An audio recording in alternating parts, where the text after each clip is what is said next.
Hollywood elites are shocked by Denzel Washington's powerful remarks that challenge the woke mission of the industry. Check out how one individual is causing a stir inside the system. So why did he need a black director? Could a white director not have? It's not color, it's culture. Explain the difference, because I think we're Steven in a space Spielberg right did Schindler's List. Mm-hmm. Martin Scorsese did Goodfellas, right? Steven Spielberg could direct Goodfellas. Martin Scorsese probably could have done a good job with Schindler's List. Denzel Washington responds to the question of whether a white filmmaker could convey the spirit of certain tales. He underlines that comprehending the richness, depth, and context that make a tale has more to do with culture than ethnicity. He makes reference to Spielberg's brilliant performance in Schindler's List. So what a responsibility you all have to tell the truth, not just to be first, but to tell the truth. We live in a society now where it's just first. Who cares? Get it out there. We don't care who it hurts. We don't care who we destroy. We don't care if it's true. Just say it, sell it. Anything you practice, you'll get good at. Moreover, he emphasizes how important it is to tell the truth in the fast-paced media of today. He critiques the increasing tendency of putting speed above truth, where the desire to be the first often takes precedence over the value of integrity and ignores the possible damage or repercussions that inaccurate information may have on people's lives. Turn it off. That's what I would say. It's hard for young people now because they're hooked. They're addicted. If you don't think you're addicted, and I'm talking about anyone, from the highest to the lowest, if you don't think you're addicted, then see if you can turn it off for a week. Today's youth, according to Denzel Washington, should stop depending so much on technology, especially social media. He highlights the profoundly embedded and addictive nature of these platforms in our everyday lives by daring both powerful and common people to test their self-control by cutting them out for a week. About Hollywood's nonsense. Is Denzel Washington the hero we never knew we needed? He's seen the shift from great stories to big blockbuster movies that only care about making money, and he's not happy about it. So what a responsibility you all have to tell the truth, not just to be first, but to tell the truth. We live in a society now where it's just first. Who cares? On the other hand, Denzel Washington distinguishes between racial and cultural distinctions, pointing out that while a skilled filmmaker such as Martin Scorsese may tell different kinds of tales, certain experiences are exclusive to a given culture. These lived experiences, like the familiar aroma of a heated comb, hold significance that only those inside the community completely grasp. Obama, over the last 8 years, in your mind, have race relations improved under his leadership? Race relationships have to do with race relationships. You're white or whatever you are, I'm black or whatever I am. We're standing here talking now. That's how we get things done. You can't legislate love. The President of the United States can't legislate us into liking each other. He also mentioned that rules and regulations alone cannot bring about true change. Rather, connections and understanding must be built. He makes the point that while the government may impose regulations, it cannot make people really like or respect one another. Instead, true growth and connection are the result of candid communication and interpersonal contact. For me to be in the position I'm in, I'm going to make sure that there's hundreds of roles for the next generation and utilize the power that I have at this moment in order to do that. And nobody's going to get in my way. In addition to expressing gratitude to the pioneers who helped make his career possible, Denzel Washington promises to utilize his platform to open up as many doors as possible for the next generation. He states that nothing will stop him from empowering future talent since he's devoted to leaving a lasting legacy. We live in a society now where it's just first. Who cares? Get it out there. We don't care who it hurts. We don't care who we destroy. We don't care if it's true. Just say it, sell it.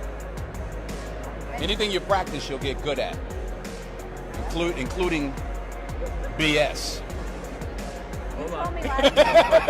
Okay. Denzel Washington complains about the fast-paced society of today, which prioritizes sensationalism and haste above accuracy. The media ignores the effects of false information in their haste to publish stories first, not giving a damn about who gets harmed or what kind of damage is done, as long as it draws attention and makes a good story. Are falling in the gap because they don't fit in to this information age. I don't care who you are. You can promise people a whole lot, but there's a whole lot of people that are in trouble right now because they just don't fit in. It's no coincidence that the places. In today's information-driven society, Denzel Washington brings attention to the problems faced by millions of people who feel left behind. Despite assurances of inclusion, many people find it difficult to keep up with the quick advancements in technology. These people are ostracized because they don't fit in with a society that values digital connectedness above comprehension of human nature. Question: Who you wound up supporting in the election, presidential election? None of your business. None of my business? None of your business. Well, I'm only asking because the story was online, but that's okay. Let me ask you this. What issue do you hope President-elect Trump tackles? What's number one in your mind with the new administration? In contrast, Denzel Washington firmly says that it's a private affair in response to a question about his support in the presidential race. He emphasizes the need of keeping certain political decisions private and protecting individual privacy in a society when information is widely shared, reinforcing the notion that private political decisions should not be made public.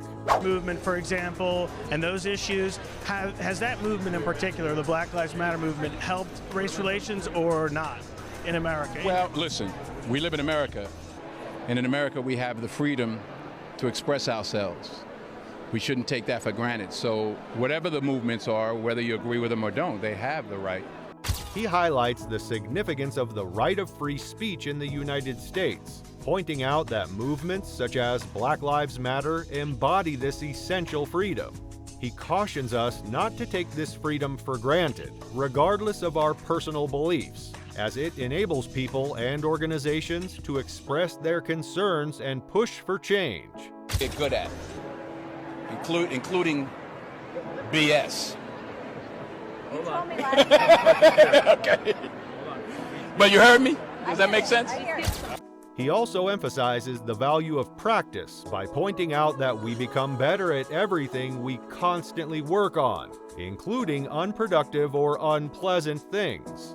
He emphasizes that all habits, good and bad, become stronger with repetition, so we should be careful about what we devote our time and effort to learning. Closest friends, and they did, 15 and 25, one did 28, this and that. I was the only one of the three that had a father in my life, even though my parents were together, but I still had a father who was a gentleman and a good example, and they didn't. We can blame the system if we want, but they didn't lock any of us up at 7. We were all doing enough to get locked up at 13. My parents sent me in another direction. They didn't have anybody to help them. At last, Denzel Washington considers his early years and acknowledges the significance of having a solid father role in his life. His father's advice led him on a different path, while many of his buddies ended up behind bars. He accepts the influence of human choices, pointing out that while the system is important, ultimately our pathways are determined by our own choices. Denzel Washington cautions us to make thoughtful decisions about our pathways in a world where deed speaks louder than words. Our legacy develops by the decisions we make today, whether they are related to our relationships, habits, or personal development. Share your thoughts in the comments and let's keep the dialogue going.